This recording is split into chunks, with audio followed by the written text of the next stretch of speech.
They'd stuffed my life into black garbage bags. The lobby reeked of coffee and ammonia, the kind of smell you associate with bleach and betrayal. My boss, Greg, stood by the front desk with 3 managers behind him like a firing squad. My coworkers were pretending to check their phones, but I could feel their eyes. "You're 25, Greg said. "We're downsizing. Get out now." No meeting, no warning. Just my belongings, crushed, spilling out of cheap plastic, on display like trash.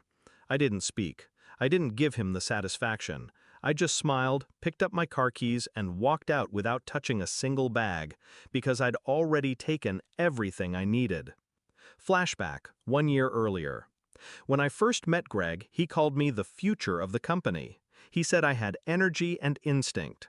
He invited me into meetings most interns never saw, asked my opinion, laughed at my ideas like they were genius. Back then, I believed him.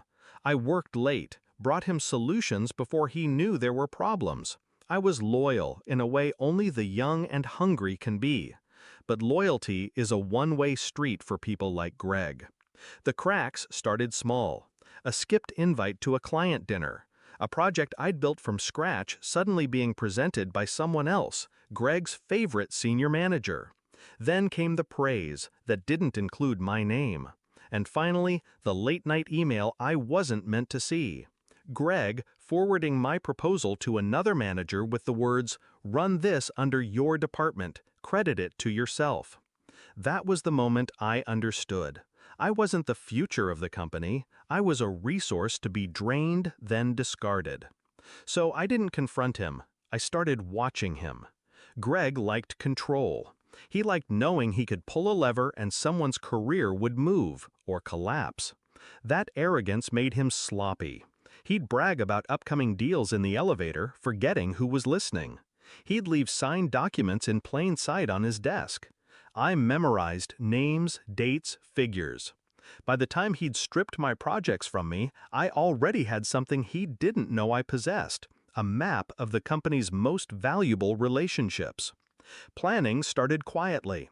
I stopped storing anything important on the company's server. I moved my work to encrypted drives at home. Every time I spoke to a client, I made sure to follow up from my personal email, just in case our server went down. Most responded. Many kept my personal contact on file. Some preferred it. Over drinks with one client I trusted, I learned the biggest secret. The company's 3 largest accounts were considering moving elsewhere. Greg didn't know yet. I decided to make sure that elsewhere was me. Execution took months.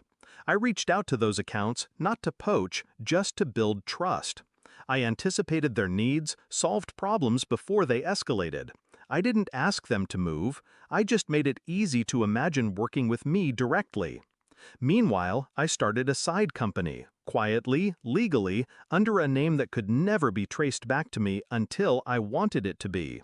I set up contracts, I rented a small office, and I waited. The firing was my green light. When I saw those garbage bags in the lobby, I knew Greg thought he'd humiliated me.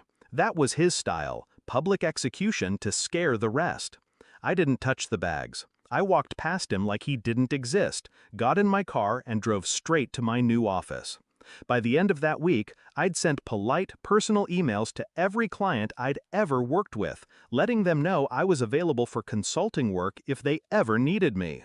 Within 3 days, 2 of the 3 largest accounts called me. Not Greg, not the company, me. 2 weeks later, the messages started. First, an email. "Hey, just wondering if you have a moment to chat." Then a text. "Can you talk today?" Then 20, then 40, then 80 messages across every platform. Email, text, LinkedIn. The tone shifted from casual to panicked. "Clients aren't renewing. We need to discuss this ASA. Where are you?" I didn't answer. The confrontation came by accident. A month after I left, I saw Greg in the lobby of a downtown hotel. He looked thinner, grayer. I walked past him, but he caught my arm. "What the hell did you do?" His voice was low, desperate. I tilted my head. I left. "You took them, didn't you?" "They called me," I said. "I didn't take anything. You threw it away." His hand dropped. In his eyes, I saw the realization land. He'd fired me thinking he was cutting off dead weight, but he'd been holding on to the anchor that was keeping the company afloat. Now, those 3 largest accounts are mine. So are 5 others that followed. My office is small, but it's mine. No garbage bags, no public humiliation. Greg's company is bleeding. Last I heard, they closed 2 departments and cut half their staff.